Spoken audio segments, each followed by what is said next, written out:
By the early 1960s, the civil rights movement had gained momentum, but segregation and racial injustice were still deeply embedded in American society.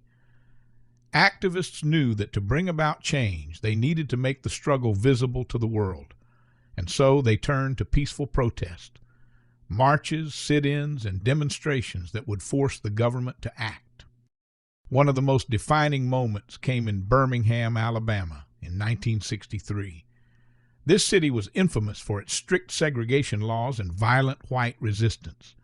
Martin Luther King Jr. and the Southern Christian Leadership Conference, SCLC, chose Birmingham for their next campaign, knowing it would expose the brutal reality of racism.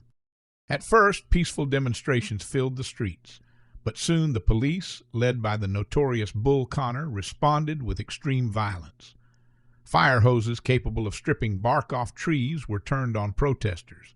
Police dogs were unleashed on men, women, and even children. The shocking images made front pages across the country and were broadcast on televisions around the world. King himself was arrested and, from his jail cell, wrote the famous letter from Birmingham jail. In it, he passionately defended nonviolent resistance, arguing that injustice anywhere is a threat to justice everywhere. His words resonated with millions, and the world was watching. That same year, activists organized the March on Washington for Jobs and Freedom. Over 250,000 people gathered at the Lincoln Memorial in one of the largest demonstrations in U.S. history. It was here that King delivered his legendary "I Have a Dream" speech, calling for a future where people would not be judged by the color of their skin, but by the content of their character. But progress came at a cost.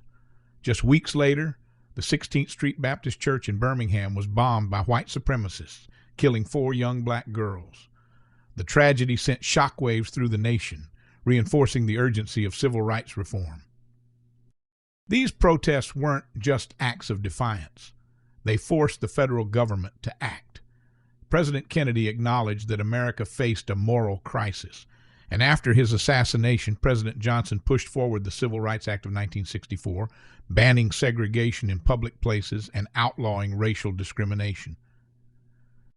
The power of peaceful protest was undeniable. It exposed the cruelty of segregation, rallied public support, and led to real, lasting change. But the fight wasn't over. More battles lay ahead, and the struggle for equality would continue.